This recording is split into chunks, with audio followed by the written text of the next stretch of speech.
Joe Marino of Locked On Bills, joined now by Justin Melo. Justin's my colleague over at the draftnetwork.com. He covers the NFL and the NFL draft for us there, but he also covers the Tennessee Titans for Broadway Sports and, well, I guess I'll say it, the Music City Miracle SB Nation Titans page. Justin's a really good colleague of mine. I enjoy talking football with him all the time. Maybe not always Bills and Titans, but we have some stuff that we got to get to today because the Bills signed a former Titans player, two former Titans players, in offensive lineman Rodger Saffold, defensive tackle DaQuan Jones. Justin, thanks for joining me, man. Pleasure's all mine, Joe. Justin and I got a little friendly rivalry going back and forth. What people on staff at the Draft Network don't know is that we actually really do like each other, but we have to act a little bit tough sometimes and be at each other's throats, which is always makes for some fun moments in our staff meetings. I agree. We do like each other. I can confirm, but I think, like you said, everyone else on staff thinks we don't. And you know what? I feel like it's a little inside joke between you and I, and we enjoy riling them up. Why not? And nobody's going to watch this. None of them want to see you and I have more conversations about the Bills and Titans. So we're in a safe space here. Let's talk about Rodger Saffold. Bills made I think a pretty big move to upgrade their offensive line in bringing in Rodger Saffold. So, Justin, he had a great run, at least in my opinion, with the Tennessee Titans, a Pro Bowler this past year in 2021. He was a big part of blocking for Derrick Henry in that 2,000-yard season in 2020. What are your prevailing thoughts when it comes to Rodger Saffold and his time with the Tennessee Titans? I think Rodger Saffold obviously had a really good run with the Titans, right? They initially brought him in 2019, ended up playing out 3 years of the 4-year contract that he originally signed. I believe it was worth $44 million initially when they brought him in. And I look back at Rodger Saffold run as an ultimate success. You know, he was a tone setter for them up front, really helped establish the strong suit of the offensive line, which was the left side with Taylor Lewan over at left tackle. They even printed up hats that said run left. You know, Lewan and Saffold were there all the time. And they had a lot of success doing so, obviously, with Derrick Henry there in the backfield, in their outside zone running scheme. Saffold was such a great athlete for that scheme, and it really worked out well ultimately. So I see him as a guy that kind of came in and helped change the culture, helped move it forward. It was already improving, the culture was at that time, but he certainly helped move it forward. And he honestly had a terrific run with the Titans. I would still say, even after he's been released, that it was certainly one of the best free agent signings that general manager John Robinson has ever made. So was his departure, because he didn't fill out that 4-year deal, he made it 3 years, and they saved a pretty big chunk of change by moving on and creating some cap space. Was his departure from Tennessee solely about cap savings, or do you think there was some level of concern about him entering his age 34 season and the type of production he can have? And, well, now that just applied to Buffalo here as he signed a 1-year deal. I think it's a little from column A and a little from column B, if I'm being perfectly honest with you. Look, he was good in 2021. I wouldn't say that he was great. Now, obviously, the Titans entered this offseason with some salary cap issues. They were slated to be a little above the cap, and I believe they saved $10 million against the cap by releasing him. So that's a significant chunk of change, and it's easy to understand why they identified him as a target to release and save some money. We saw it coming in Tennessee. I mean, guys have been writing articles for months kind of labeling him as a likely cap casualty, and it ultimately came to fruition. At the same time, he's still a good starting left guard, and I think if they didn't need to create, room, they probably would have held on to him. But you also said, this is a guy who's entering his age 34 season, persistent shoulder injury, persistent shoulder issues that he was struggling to get past in Tennessee. Look, we kind of had I don't want to call it a running joke, but he essentially left every single game this past season with an injury. He would miss a series or two, and then he would come back. Like, he's the type of guy that's always going to play through stuff. And you love that about him. He rarely misses games, but this past year, I mean, I swear he probably left at least 8 to 10 games in the middle of that game with that same shoulder issue. It was typically the same thing that was giving him trouble. So I think that's a little concerning. And I will say I'm really curious to see how this plays out in Buffalo because, age 34 season, like you said, the shoulder issue, not terrific signs. I would also say he slipped a little in pass pro this past season. I wouldn't call him a liability in pass protection, but it certainly was his worst season from a pass pass protection perspective, at least with the Tennessee Titans it was. And I'm really curious to see how this works out in Buffalo, because I can see it working out both ways. I can see him being a good high-level starter for them, and I could also see, the body potentially breaking down, and maybe it just doesn't have anything left there. And General Manager John Robinson, I will say, has typically done a good job when identifying when to move on from aging players. When he traded away Jarrell Casey, everyone in Tennessee was up in arms. Now, of course, it was a little unfortunate in Casey's situation. He suffered a torn ACL in one of his first games with the Broncos, and he retired, right? He essentially didn't get to play that year with Denver. When he released Malcolm Butler last offseason, Titans fans were relatively up in arms. Butler had a pretty good 2020 campaign for them, was usually underrated in Tennessee. I think fans gave him a lot of flack that he didn't always deserve. Again, what ends up happening with Malcolm Butler? He unfortunately retired, right? Just a few months after signing a one-year deal with the Arizona Cardinals. So Robinson's done a really good job identifying when to move on from these aging players. And I'm curious to see which category Saffold ultimately falls in. It's good perspective on Saffold. And I listened to him speak with the media this past week in Buffalo and talked about that shoulder. And he actually said that he never took the time that he was supposed to actually rest and rehab it. And he's such a worker that he just never took that time off to get it right. And sometimes he said he would have 2-a-day workouts and stuff like that. Sounds like he's for a guy that's playing still high level football at this point in his career. A lot of that's because he's a player that puts in a lot of time, and you could tell. I mean, he's built different, right? That's a different type of body type in Rodger Saffold. And so hopefully, whether it's him taking the time that he needs to get it right, or, the Bills have been a team that has had very good luck when it comes to injuries. And the sample size is large enough at this point for me, Justin, where it's not a coincidence. I think they do a good job of like load management, and they have good facilities and good trainers and everything these players need to be able to extend and play deeper into their careers. And so, hopefully it's a good combination of all of those things coming together for Saffold to at least give the Bills what they need for, the 1-year deal that they signed him for. So with kind of all of that in mind, what can you tell us? Because I know you spent some time with Rodger Saffold. What can you tell about him from a personality perspective and the type of locker room presence that the Bills are getting? I mean, you covered a lot of it there. A terrific worker, a workhorse that, again, I would say moved the culture forward and led by example. He played through everything, so it doesn't shock me to hear that he told the Buffalo media that he never took the time to get it right, because he probably didn't, right? He rarely sat out games. He might have missed 1 or 2 games this past season. I know they started Aaron Brewer, an undrafted free agent, in a game or two, but Saffold was out there. He was going to leave hurt, but he was going to come back. From a personality perspective, one thing I'll tell you about him that a lot of Bills fans probably don't know, and I find it interesting now, his tenure in Tennessee didn't actually get off to an ideal start. It doesn't matter now, but I think a lot of people have forgotten that, because when he came in 2019, they started the year 2-4. He had signed a big contract, obviously 4 years, $44 million. And he wasn't playing all that well in the beginning. And his post-game answers received a lot of flack, because I'm just going to, be honest with you. He essentially laid a lot of the blame at the feet of Marcus Mariota, who was the starting quarterback at the time. He flat out, made comments like the quarterback's got to get rid of the ball quicker. And it kind of got some, Titans fans were pretty sensitive about Mariota at the time. And he caught a little flack, again, because this was a guy they had just brought in and signed him to such a sizable contract. But it's funny, that was the year after 6 games, they started 2-4. They took Mariota out of the lineup. They put Ryan Tannehill in.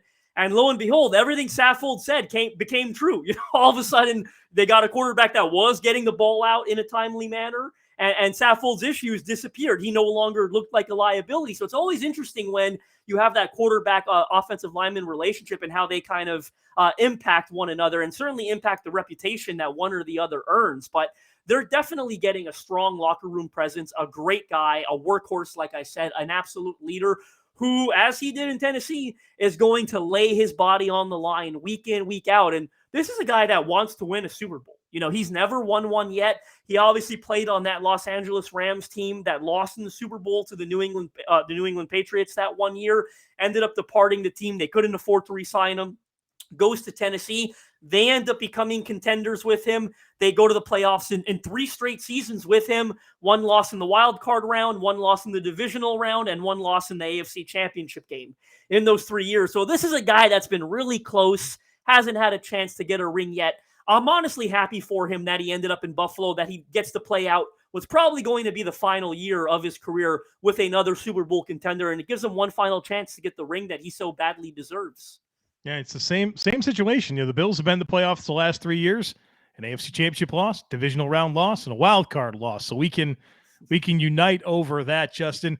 Let's shift over to DaQuan Jones, the defensive tackle that the Bills signed. I know that last year he was in Carolina, but let's be honest, when you think DaQuan Jones, you think Tennessee Titans. He was a draft pick of theirs, was there from 2014 through 2020. He was a starter for 6 seasons in Tennessee. And so as we start this conversation on DaQuan Jones, just like with Saffold, what are your prevailing thoughts about his time with the Tennessee Titans? Yeah, he was a 5th round selection out of Penn State, if I remember correctly. And that was a bit of a dark era for the Titans. That must have been Rustin Webster as the general manager at that time, who didn't have many good draft classes. I can tell you that. Had a whole lot of whiffs. And DaQuan Jones was definitely one of the best picks they ever made. I know he was a day 3 pick out of Penn State, or certainly that Webster ever made, at least throughout his tenure. A high-level football player, a good hard worker. There were a lot of dark years for the Titans throughout the majority of Jones's tenure in Tennessee, and they struggled, I think, with getting and keeping players, truthfully, that really cared about winning and losing. That's just the God-honest truth. They had a lot of guys who were just packing it up by the middle of December and were waiting for vacation, just counting down the days until the season ended, as they were 3-10, 2-14, whatever it was. They didn't have enough strong personalities that cared about the team. DaQuan Jones always struck me as one of those guys that cared about winning and losing. He always played hard, was always on the field, runs to the football, is a high-level run stopper. So he's a guy that I'll always remember very fondly. Again, being that he was a day 3 steal that spent so many years with the team. So you mentioned it, Jones, he's best regarded for his ability to defend the run, and we're very excited to see that added to the Bills' defense, especially as they have to play teams like the Tennessee Titans that like to run the football. But I'm curious on your thoughts with him as a pass rusher and what type of impact he can make on passing downs, because he's a guy that throughout the course of his career, he's played a large percentage of the snaps, and most of his years in Tennessee were north of 60% of the snaps on the field, which means he's getting some chances to rush the passer. And that included some time in Tennessee as a 5-tech and a 4-eye where he's playing, over the tackle. So what did you see from DaQuan as a player that can contribute on passing downs? I'll be completely honest with you. This is a guy who, in my opinion, possesses almost little to no upside as a pass rusher. I mean, this is a case where the numbers do speak for themselves. I think he has 10 career sacks in like 8 professional seasons. And that is very much a reflection of what he brings to the table as a pass rusher. Look, he's a high-level run stopper. He's going to eat up blocks. He's going to take up space up the middle of that defense, take on 2-3 offensive linemen, and help the guys around him get to the quarterback, right? And I look at what Buffalo has done this offseason. Look, they just brought in Von Miller on an extremely sizable contract. They drafted Gregory Rousseau last year, I believe, in the 1st round. And they've got some other guys, right? Boogie Basham, AJ Epineza, I believe, is there as well. So there are some good pass rushers here, typically on the flanks of that defense. And I think Jones is going to help free those guys up, give them some one-on-one opportunities. So he's going to make the guys around him better. But in terms of what he's going to do as a pass rusher, he's your typical nose tackle that relies on power, right? If he's not winning with the bull rush, he's probably not winning at all. So I wouldn't expect much from a pass rushing perspective. In fact, when Tennessee decided to move on from him, I guess his last year was 2020 with the Titans. When they decided to move on from him, it kind of was with the thought in mind that they had to get better rushing the passer, right? What did they do? They ended up, eventually bringing in guys like, obviously drafting Jeffrey Simmons at one point, signing a guy like Dina Kawatri, who can kind of play, similar positions across the line, but is a lot more effective at getting after the passer. That was kind of what they had in mind when they moved on from him. So you're not going to get much here in the pass rushing department. I appreciate. But he will be a great run stopper. Well, and I think that's music to Bills Mafia's ears. I was looking for any little bonuses as a pass rusher, especially because he did spend so much time playing 5-tech, but they needed this type of player to to do exactly what you talked about, defending the run. They haven't really had that guy. And so while maybe there isn't any silver linings about, some hidden pass rush ability, I think what he does bring against the run is sufficient. Yeah, I mean, you talked about playing the Titans this year, but you also look at their own division, right? I think the New England Patriots are probably going to be a team that's going to continue leaning on their ability to run the football. I'd be shocked if that changed much. Even with the New York Jets, with the coaching staff they have over there that came over from San Francisco, obviously understand the importance of running the ball. They've got a young quarterback in Zach Wilson. They've got some running backs, and they just re-signed Tevin Coleman. Michael Carter, of course, is a young, impressive player. They've invested in the offensive line, obviously, right? Joe Douglas has drafted and signed a lot of free agents there. So the majority of New England's common opponents, Buffalo's common opponents are teams that want to run the ball. And I left out the Miami Dolphins there, who also just got a coach from San Francisco, right? Just like the Jets did with Mike McDaniel. And what has Miami gone out and done? They went to go get Kenyon Drake, Raheem Mostert. They're going to invest in the offensive line as well. You figure really all three of Buffalo's common opponents in the division are probably going to be run-first teams in 2022. So you need guys like DaQuan Jones. Look, everyone loves pass rushers. We all get excited over them, and I get it. But you need a guy like DaQuan Jones that can plug up the middle, stop the run, and make the teammates around him better. Well, it's not just the division. Every team that plays the Bills that isn't probably the Kansas City Chiefs, they want to run the football, because if you can run the football, guess who's not on the field? Josh Allen, right? Yeah. I mean, that's the type of games that the other teams want to play against the Bills. So you have to build a defense that can adapt to that, right? And be able to be stout against the run. That way you're not keeping your best thing on the sideline by not being able to stop the run. So I think DaQuan's exactly what this Bills defense needed to find. And, whether that was drafting a nose tackle or signing them, this player was needed for this defense. I know you kind of touched on this answer already, but, I think back on the Tennessee Titans, and they moved on from a lot of players defensively after the 2020 season. I mean, cutting some pretty high draft picks and really resetting the personnel in a lot of ways. And it makes sense that you talked about what they were looking for more from the defensive line, and how maybe DaQuan Jones didn't necessarily fit into that. And, bringing in Danico Autry to be that 5-tech and versatile player up and down the line of scrimmage is just going to be a more dynamic player than Jones. But mostly positive stuff you're talking, DaQuan. And were you surprised that he was one of the guys that they moved on from and he signed a fairly modest deal with Carolina? I wasn't totally shocked. No, I think it had probably run its course, right? He did spend, 6 or 7 years in Tennessee. I know he got a nice second contract because I've got a good memory. I believe it was a 3-year, $21 million deal he ended up signing in Tennessee at the expiration of his rookie deal. No, I wasn't shocked, because that last year he spent there, they were so bad at rushing the passer. I mean, again, that was the 2020 season where they had taken a chance, I believe, on, Jadeveon Clowney and Vic Beasley on a pair of 1-year deals. And both of those guys, those signings did not work out at all. Beasley got cut like midway through the season.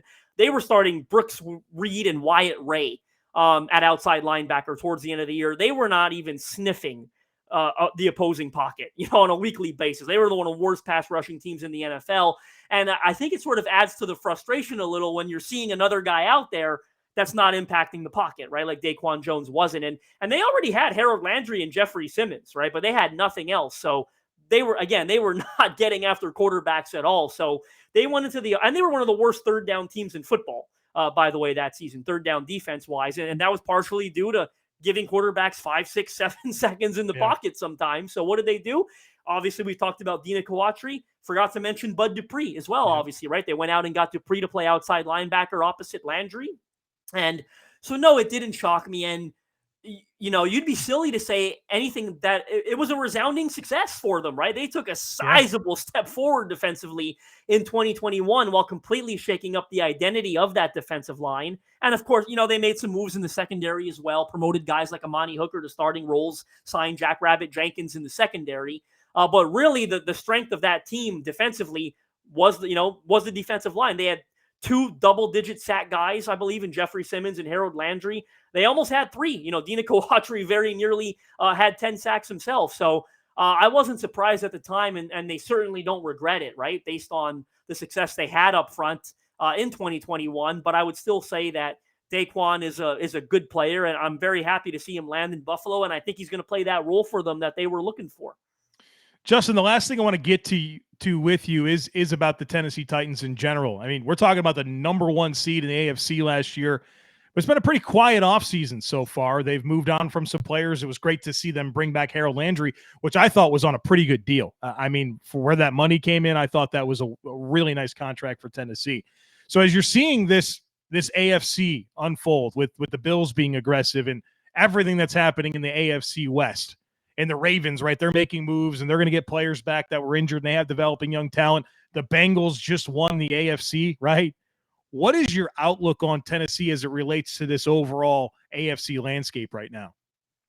It's obviously been a slow start for them in free agency. They moved on from, of course, as we talked about, Saffold. They cut Jack Rabbit Jenkins, who was a good starting cornerback for them a year ago. You know, that release was not production-based, in my opinion. It was, again, more salary-based. They saved $7 million by cutting him. And the writing was kind of always on the wall for him when they drafted Caleb Farley. Always felt like they signed him as a one-year stopgap and they would release him before the second and final year of his contract. But it's certainly been a slow and concerning start to the offseason for them.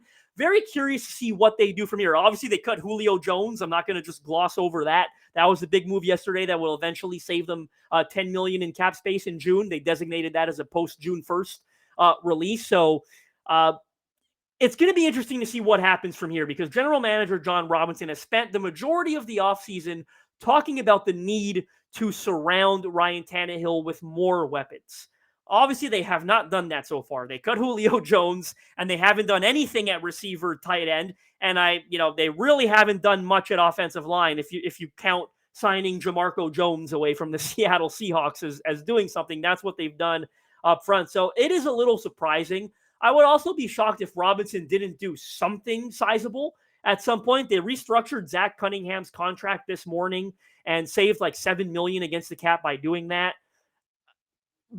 With doing that and Julio and Saffold, I have a hard time believing they're not getting ready to do something. Robinson's been very aggressive throughout his tenure, right?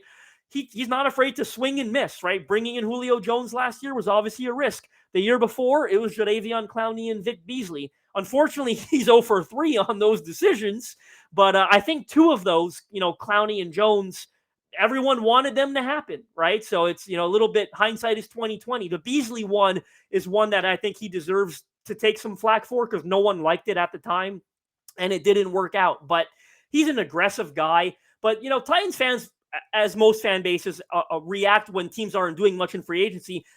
The sky is falling right now, right? Like it's a disaster among the fan base on Twitter right now.